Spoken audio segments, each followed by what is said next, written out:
आपके लिए लेकर आए हैं अपना इकोसिस्टम का फर्स्ट लेक्चर। तो आज इसमें हम देखेंगे बेटा इकोसिस्टम क्या होता है, इकोसिस्टम के अंदर क्या क्या फैक्टर्स हैं, इकोसिस्टम के बारे में डिटेल स्टडी करेंगे और एक्चुअली समझेंगे इकोसिस्टम क्या होता है। तो देखिए सबसे पहली बात आती है what is the meaning of the ecosystem. Ecosystem का मतलब होता है एक वह जगह जहाँ पर लिविंग ऑर्गेनिजम्स रह रहे हो और वो सभी लिविंग ऑर्गेनिजम्स एबायोटिक फैक्टर जैसे कि एयर है, सोइल है, वाटर है, उन सभी एबायोटिक फैक्टर के साथ उन सभी लिविंग ऑर्गेनिजम्स का क्या इंटरेक्शन है। तो मेनली हमको यहाँ पर यही देखना है कि इकोसिस्टम क्या होता है और इकोसिस्टम में रहने वाले लिविंग ऑर्गेनिजम्स का abiotic factor means water, soil and air, इन सभी के साथ क्या इंटरेक्शन होता है। अगर हम बात करें कि इकोसिस्टम का मेन एस्पेक्ट क्या है, तो याद रखना मेन एस्पेक्ट जो है इकोसिस्टम का वो है एक तो flow of energy and second cyclic of material. मतलब कि सिंपल बात है कि अगर हम देखें तो सबसे पहले प्लांट्स है और प्लांट जो होते हैं वो फूड को प्रोड्यूस करते हैं और फिर वो जो फूड है वो जाता है हर्बीवोर्स के अंदर और हर्बीवोर से फिर वो फूड जाता है कार्निवोर्स के अंदर, कार्निवोर से जाता है फिर वो टॉप कार्निवोर्स के अंदर एंड देन डीकम्पोजर्स के अंदर जाता है। और डीकम्पोजर्स जब डेड हो जाते हैं तो वो मिट्टी के अंदर मिल जाते हैं और फिर वही मिट्टी से जो फूड होता है वो प्लांट्स के अंदर जाता है, फिर से प्लांट से हर्बीवोर के अंदर जाता है। मतलब कि एक तरीके से जो एनर्जी है वो एक लेवल से दूसरे लेवल पर ट्रांसपोर्ट हो रही है। इसी को हम क्या कहते हैं, फ्लो ऑफ एनर्जी कहते हैं। फ्लो ऑफ एनर्जी को हमें डिटेल समझना भी है और इसी को बेटा हम साइक्लिंग ऑफ मटेरियल भी कहते हैं। मतलब कि जो फूड एक लेवल के अंदर बनना है जैसे कि प्लांट्स के अंदर बना, सो फिर वो दूसरे लेवल के अंदर जा रहा है हर्बीवोर्स के अंदर, फिर हर्बीवोर से कार्निवोर, कार्निवोर से फिर टॉप कार्निवोर्स, है ना, इस तरीके से जा रहा है। सो दैट मीन्स इसी को हम बोलते हैं साइक्लिंग ऑफ मटेरियल। और ये flow of energy and cyclic of material, it is one of the most important factors for the living organisms. ठीक है, तो देखो अगर हम देखें इकोसिस्टम को तो इकोसिस्टम किस तरीके से बनता है समझिए। फॉर एग्जाम्पल सबसे पहले कोई इंडिविजुअल था, सबसे पहले कोई इंडिविजुअल था। अभी जो इंडिविजुअल था इसने क्या करा, इसने पॉपुलेशन को तैयार किया। फॉर एग्जाम्पल पहले इंडिविजुअल था और ये बहुत सारे इंडिविजुअल मतलब कि बहुत सारे पर्सन एक जगह रहने लगे और एक जगह रहकर उन्होंने अपनी पॉपुलेशन को इंक्रीज कर दिया। फिर वह धीरे धीरे अपनी कम्युनिटी को तैयार करने लगे और जैसी कम्युनिटी तैयार हो गई पूरा एक इकोसिस्टम तैयार हो गया। और जब एक इकोसिस्टम तैयार होता है तो वहीं पर तैयार हो जाता है बायोम। ठीक है, जब बहुत सारा इकोसिस्टम बन जाता है और वह इकोसिस्टम इकट्ठा होता है तो वो बनाता है बायोम्स को, और जब बायोम एक साथ इकट्ठा होता है तो वो बनाता है मेनली बायोस्फीयर्स को। ठीक है, सो ये सारी चीजें याद रखना। इकोसिस्टम किस तरीके से बनता है, सबसे पहले होते हैं इंडिविजुअल, सबसे पहले इंडिविजुअल होते हैं, फिर वो इंडिविजुअल जो पर्सन है वो आपस में इकट्ठा होते हैं, पॉपुलेशन को तैयार करते हैं, पॉपुलेशन से कम्युनिटीज तैयार होती है, कम्युनिटीज से इकोसिस्टम तैयार होता है और फर्दर इकोसिस्टम जो है वो तैयार करता है बायोम्स को और बायोम से तैयार होता है बायोस्फीयर। ठीक है, अगर हम बात करें व्हाट इज इकोसिस्टम तो याद रखना है इंटरेक्शन ऑफ ऑर्गेनिजम्स और उन्हीं ऑर्गेनिजम्स का क्या इंटरेक्शन है अपने एनवायरनमेंट के साथ और उसी एनवायरनमेंट में वो किस तरीके से वर्क कर रहे हैं, इसी चीज को हम इकोसिस्टम बोलते हैं। और याद रखना कि एक साइंटिस्ट थे जिनका नाम था एजी टेंसले, बेटा उन्होंने ही पहली बार टर्म इकोसिस्टम को दिया था। जबकि एक साइंटिस्ट थे जिनका नाम था थाई इन मैन और थाई इन मैन ने टर्म बायोसिस्टम को दिया था। ठीक है, so it is one of the most important के इकोसिस्टम टर्म देने वाले साइंटिस्ट कौन थे, थाई इन मैन थे। और वे साइंटिस्ट जिन्होंने बायोसिस्टम वर्ड दिया वो कौन थे, वो थे थाई इन मैन। अगर हम बात करें तो जो इकोसिस्टम होता है, ecosystem it is the functional unit of ecology. So याद रखिएगा बेटा कि इकोसिस्टम जो होता है, ecosystem is the function unit of ecology. ठीक है, नेक्स्ट बात आती है एक साइंटिस्ट है and he is one of the most important scientist जिनका नाम है प्रोफेसर यूजीन पी ओडम। मतलब एक साइंटिस्ट हैं जिनका नाम है प्रोफेसर यूजीन पी ओडम, उनको हम फादर ऑफ इकोसिस्टम इकोलॉजी बोलते हैं। So father of ecosystem ecology किसको बोलते हैं, प्रोफेसर यूजीन पी ओडम को बोलते हैं। और इकोलॉजी के अगर हम इकोलॉजी की फील्ड में देखें तो सबसे बड़ा जो अवार्ड होता है वो होता है क्रेफोर्ड अवार्ड। मतलब कि हर एक फील्ड का एक अपना खुद का अवार्ड होता है। जैसे कि बॉलीवुड वालों को देख लो तो उनका आईफा अवार्ड है, मिर्ची अवार्ड है, बहुत सारे तरीके के अवार्ड्स होते हैं। इसी तरीके से अगर हम इकोलॉजी के फील्ड में देखें तो सबसे बड़ा जो अवार्ड होता है वो क्रेफोर्ड प्राइज होता है या क्रेफोर्ड अवार्ड होता है। और ये क्रेफोर्ड अवार्ड जो है ये किसको मिला है, ये मिला है यूजीन पी ओडम को। सो याद रखना यूजीन पी ओडम को कौन सा अवार्ड मिला है, मेनली क्रेफोर्ड अवार्ड। अब जो इकोसिस्टम है बेटा वो वरी कर सकता है। इकोसिस्टम को अगर हम देखें तो इकोसिस्टम जो होता है वरी कर सकता है साइज में। फॉर एग्जांपल, अगर छोटी छोटी आंट्स हैं, मीन्स चींटियां हैं, तो वो जो चींटियां हैं एक छोटे से एरिया में रह रही होंगी, दैट मीन्स उनका जो इकोसिस्टम होगा बहुत छोटा इकोसिस्टम होगा। और जिस इकोसिस्टम के अंदर हम लोग रहते हैं वो एक बड़ा इकोसिस्टम है। दैट मीन्स अगर हम इकोसिस्टम को देखें तो इकोसिस्टम जो होता है वो वरी करता है साइज में। इसी तरीके से मैंने लिख रखा है कि इकोसिस्टम वरी इन साइज। जो इकोसिस्टम होता है वो साइज में वेरी करता है। अब एक टर्म आती है ग्लोबल इकोसिस्टम, कि ग्लोबल इकोसिस्टम का मतलब क्या है। ग्लोबल इकोसिस्टम का मतलब होता है, ऐसा मान लीजिए जिस प्लैनेट पर हम रहते हैं जिसका नाम अर्थ है, वहां पर अर्थ के अंदर, अर्थ के ऊपर जहां जहां जीवन उपस्थित है, मतलब कि जहां जहां लाइफ प्रेजेंट है, उस एरिया को अगर हम इकट्ठा करें या उस एरिया को अगर हम देखें तो बेटा उस एरिया को हम बायोस्फीयर बोलते हैं। और याद रखना, बायोस्फीयर एक वह पार्ट है जहां पर लिविंग ऑर्गेनिजम्स रहते हैं, मतलब के वहीं पर जीवन उपस्थित है। सो अर्थ पर रहने वाला वह हिस्सा जहां पर जीवन उपस्थित है, और वहां पर जो इकोसिस्टम बनता है उसी पूरे इकोसिस्टम को हम ग्लोबल इकोसिस्टम के नाम से जानते हैं। अगर हम इकोसिस्टम को देखें तो इकोसिस्टम जो होता है वो अलग अलग जगह का अलग अलग होता है। फॉर एग्जाम्पल, जैसे कि अगर हम बात करें टेरेस्ट्रियल इकोसिस्टम के बारे में, अगर हम बात करें टेरेस्ट्रियल इकोसिस्टम के बारे में, तो टेरेस्ट्रियल इकोसिस्टम मतलब कि जो अर्थ के ऊपर इकोसिस्टम है ना, मतलब कि जमीन के ऊपर जो इकोसिस्टम है। तो जमीन के ऊपर इकोसिस्टम की बात करें, जैसे कि जंगल है, ठीक है ना, ग्रासलैंड है, डेजर्ट है, रेगिस्तान है, तो ये सारे के सारे एग्जांपल्स हैं हमारे टेरेस्ट्रियल इकोसिस्टम के। ठीक है, अगर हम बात करें एक्वाटिक इकोसिस्टम के, तो भाई एक्वाटिक इकोसिस्टम के अंदर अगर हम देखें तो बहुत सारे पार्ट्स हैं, जैसे कि पॉन्ड है, लेक है, ठीक है, वेटलैंड है, रिवर है और एस्चुरी है। अब तुम्हारे दिमाग में आ रहा होगा कि भैया एस्चुरी क्या होता है। सो याद रखना, जब समुद्र और रिवर जिस पॉइंट पर मिलते हैं उसी पॉइंट को हम एस्चुरी बोलते हैं। ऐसे मान लीजिए, फॉर एग्जाम्पल, ये हमारे पास समुद्र वाला एरिया है, ठीक है, ये समुद्र वाला एरिया है, और यहाँ पर है ये रिवर, यहाँ पर है रिवर, और दोनों कहाँ पर मिल रहे हैं, फॉर एग्जाम्पल इस एरिया पे मिल रहे हैं। तो ये जो एरिया है, इसी एरिया को बेटा हम एस्चुरी बोलते हैं। सो याद रखना, एस्चुरी क्या होता है, a points where sea and rivers both are joint, it is known as the estuary. तो एस्चुरी हो गया, रिवर हो गया, वेटलैंड हो गया, लेक हो गया एंड पॉन्ड हो गया, this all are the examples of aquatic ecosystem. Next बात आती है मैनमेड इकोसिस्टम क्या है। सो देखो, याद रखना, जो मैनमेड इकोसिस्टम है उसमें आते हैं हमारे पास, जैसे कि एक्वेरियम है जिसके अंदर हम फिश को रखते हैं, या जो खेती हम करते हैं वहां पर लार्वा पनपने लगता है या कीड़े मकोड़े आने लगते हैं, तो वो जो क्रॉप फील्ड है, एक्वेरियम है, इन दोनों को ही हम मैनमेड इकोसिस्टम के नाम से जानते हैं। और याद रखना बेटा, जो मैनमेड इकोसिस्टम है उसी को हम एंथ्रोपोजेनिक इकोसिस्टम के नाम से भी जानते हैं। मैनमेड इकोसिस्टम को और क्या कहते हैं हम, एंथ्रोपोजेनिक इकोसिस्टम के नाम से भी जानते हैं। और अगर हम बात करें एंथ्रोपोजेनिक इकोसिस्टम के एग्जांपल की, तो इसमें क्रॉपलैंड आता है, एक्वेरियम आता है, और जितना भी अर्बन एरिया है वो सब। अब साइंटिस्टों ने एक नया इकोसिस्टम खोज लिया है जिसका नाम है क्रेटर इकोसिस्टम। जैसे कि आपको इमेज के अंदर देखने मिल रहा है, ये जो इमेज है ये समझ लीजिए वोल्केनो इरप्शन के बाद की है, मतलब कि जब ज्वालामुखी फटता है उसके बाद की है। तो ज्वालामुखी जब फट जाता है, इसके ऊपर की ओर एक बाउल शेप स्ट्रक्चर बन जाती है, और उसी बाउल शेप स्ट्रक्चर के अंदर हमको देखने मिला है कि कुछ माइक्रो ऑर्गेनिजम्स पैदा होने लगे हैं, और वो जो माइक्रो ऑर्गेनिजम्स वहां पर रहने लगे हैं, तो वो एक इकोसिस्टम बनाए हैं, और उसी इकोसिस्टम को एक्चुअल में हम क्रेटर इकोसिस्टम के नाम से जानते हैं। सो याद रखना, क्रेटर इकोसिस्टम एक नया इकोसिस्टम है। कब बनता है, जब ज्वालामुखी फटती है, तो ज्वालामुखी का जो फटने का एपेक्स होता है, ऊपर वाला एरिया होता है, वहां पर पानी इकट्ठा होने लगता है, और पानी इकट्ठा होने के बाद उसमें कुछ बैक्टीरिया बर्थ होने लगते हैं, और वही एक इकोसिस्टम को तैयार करते हैं जिसको हम क्रेटर इकोसिस्टम बोलते हैं। तो याद रखना, क्रेटर इकोसिस्टम कहाँ बनेगा, वोल्केनो इरप्शन में।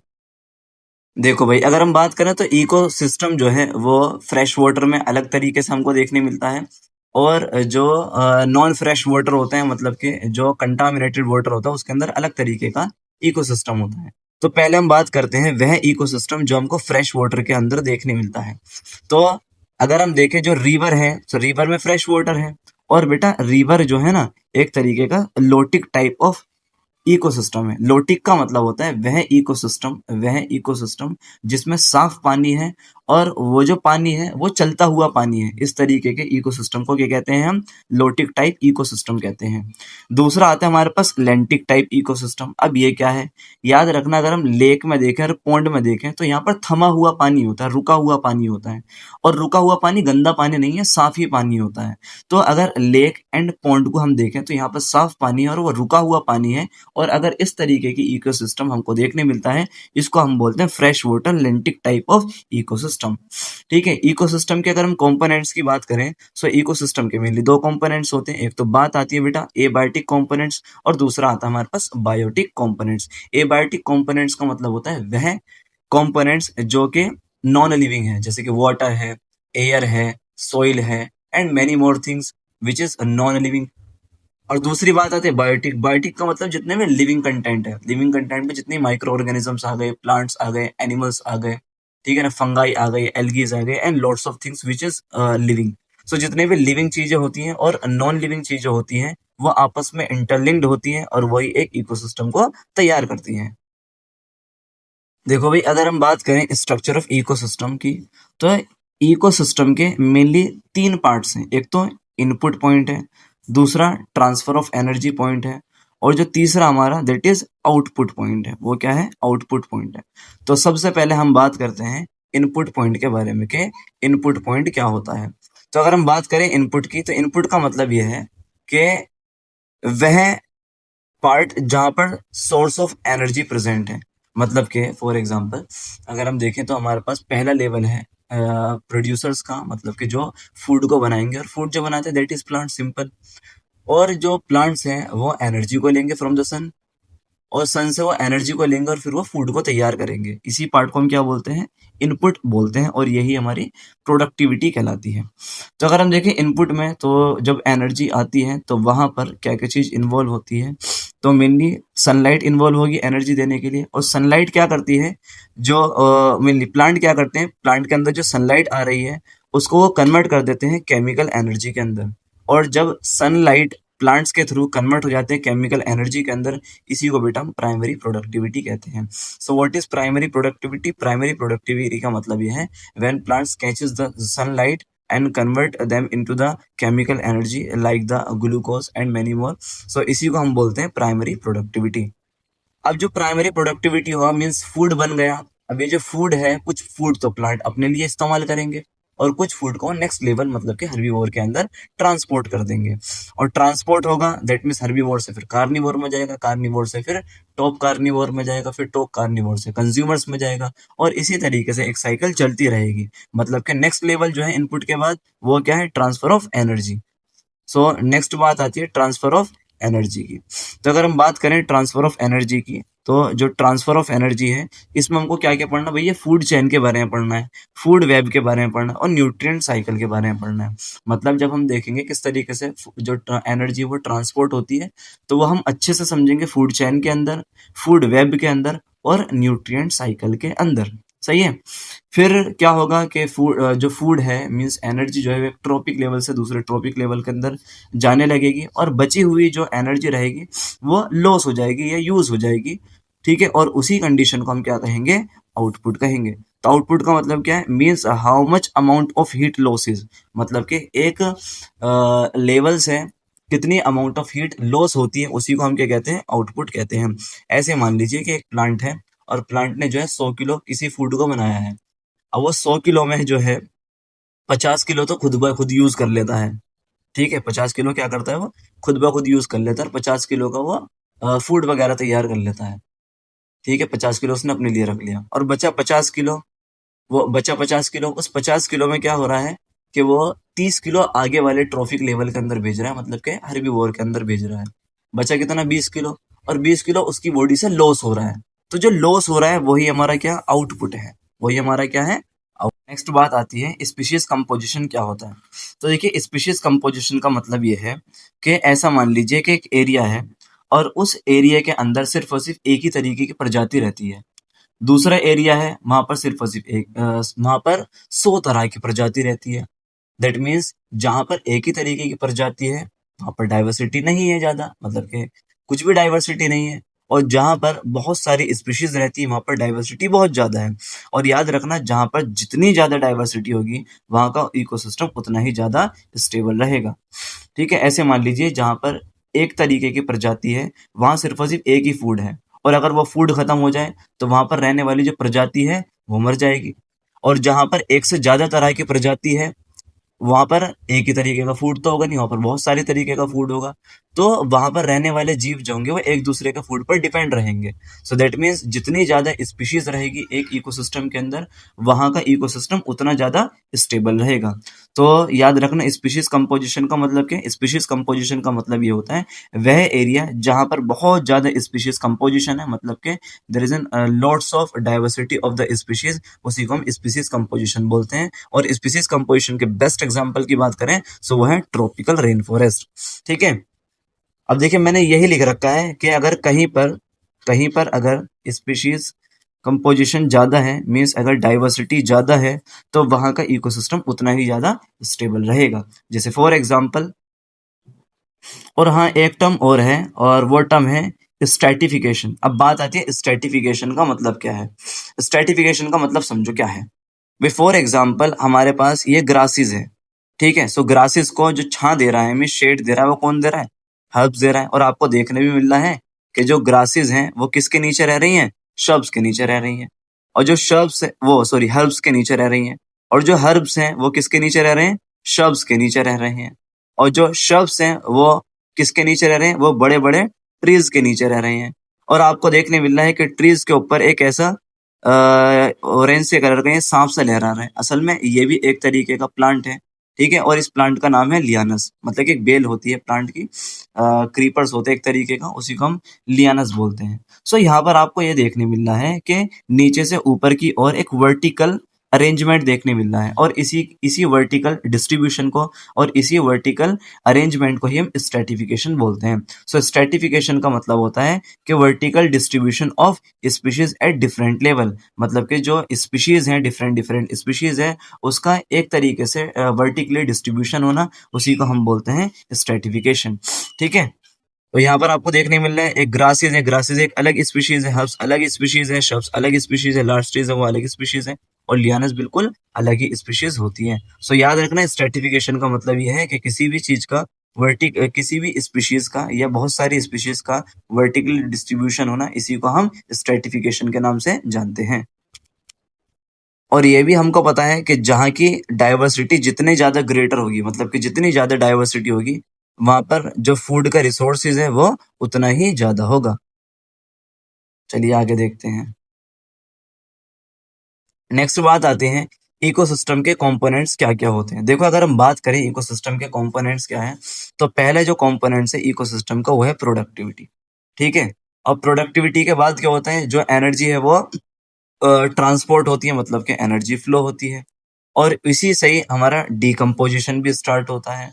और फाइनली हमारा जो डिकम्पोजिशन न्यूट्रिएंट्स मिलता है वो एक साइकिल में चलता रहता है। ठीक है, सो याद रखना, इकोसिस्टम को चलाने वाले ये इकोसिस्टम के फंक्शंस के लिए जो कंपोनेंट्स होते हैं वो कितने हैं? टोटल 4 कंपोनेंट्स हैं। और चारों में जो सबसे इम्पोर्टेंट कंपोनेंट्स हैं जिनको हम फंक्शन ऑफ इकोसिस्टम बोलते हैं, वो दो हैं। पहला हमारा एनर्जी फ्लो है और दूसरा है न्यूट्रिएंट साइकिल।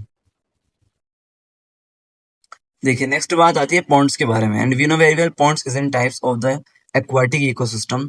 अब पॉन्ड को हम सेल्फ सस्टेनेबल यूनिट के नाम से जानते हैं। पॉन्ड को हम क्या कहते हैं? Pond is the self sustainable units. अब ये सेल्फ सस्टेनेबल यूनिट्स का मतलब क्या है?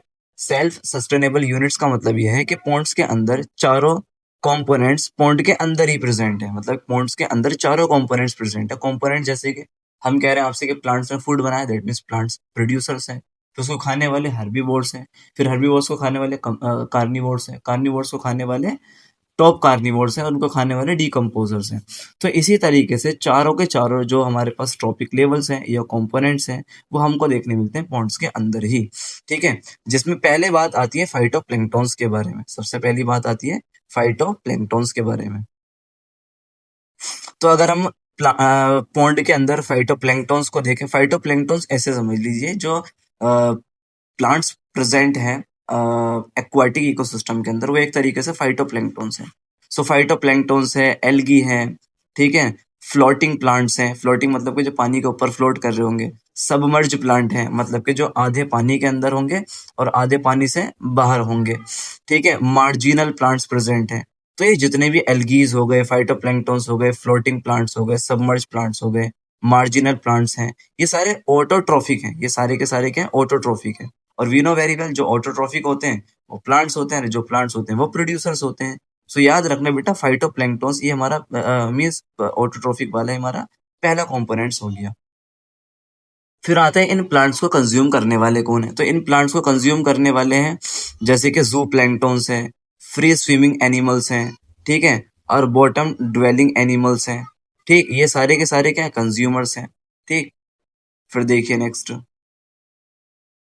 नेक्स्ट आते हैं हमारे पास जैसे कि फंगाई है, बैक्टीरिया है, एल्गी है, ये सारे के सारे क्या है? पॉन्ड्स के अंदर डिकम्पोजर्स हैं।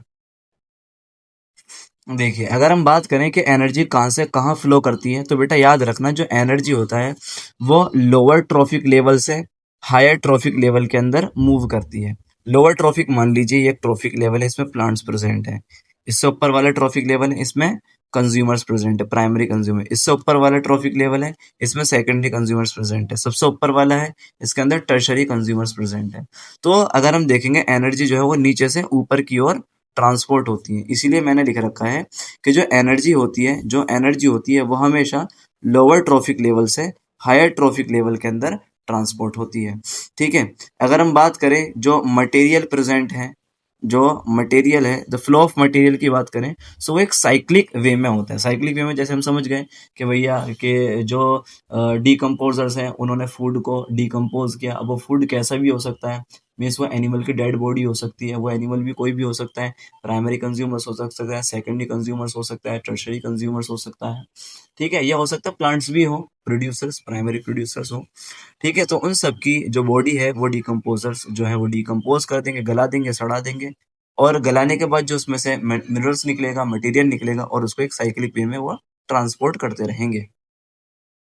तो अब हमें पता चल गया है कि जो इकोसिस्टम है उसके कुछ फंक्शनल एस्पेक्ट होते हैं। इकोसिस्टम के कुछ फंक्शनल एस्पेक्ट होते हैं, और वो फंक्शनल एस्पेक्ट क्या क्या है? फंक्शन एस्पेक्ट की अगर हम बात करें, सो मेनली तीन फंक्शन एस्पेक्ट है। पहले प्रोडक्टिविटी ऑफ एनर्जी, दूसरा है न्यूट्रिएंट साइकिल, और तीसरा है डेवलपमेंट एंड स्टेबलाइजेशन।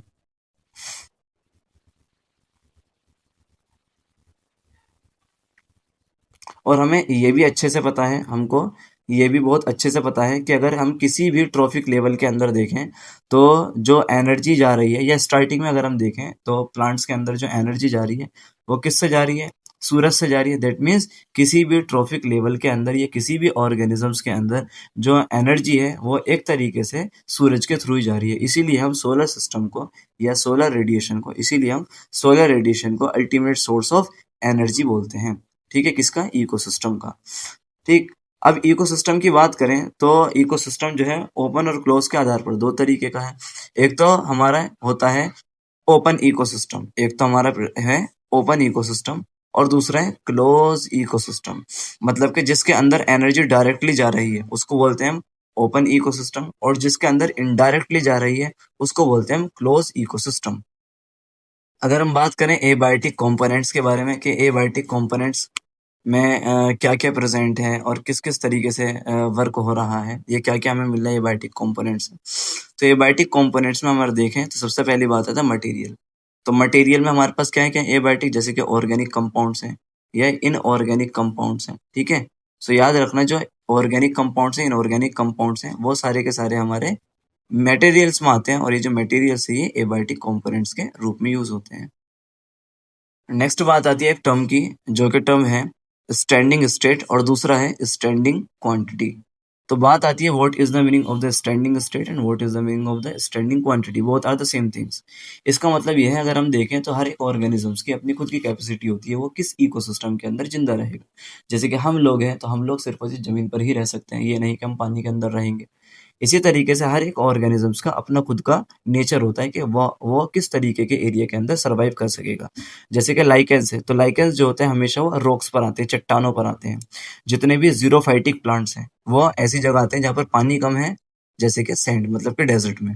तो डेजर्ट में जो जितने भी प्लांट्स आते हैं वो सारे के सारे ज्यादातर जीरोफाइटिक प्लांट्स होते हैं।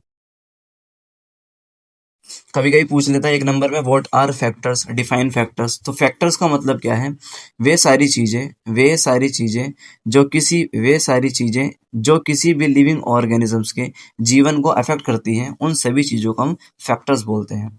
बात आती है what is the meaning of the biomass. तो याद रखना बेटा, बायोमास का मतलब यह है कि एक एरिया में प्रेजेंट लिविंग कंटेंट, ठीक है, एक एरिया में या एक यूनिट एरिया में जो वेट प्रेजेंट है, जो लिविंग कंटेंट प्रेजेंट है, उसी को हम क्या कहते हैं? बायोमास कहते हैं। ठीक है, so what is biomass? The total amount of the living material in the form of weight and unit area, it is known as the biomass.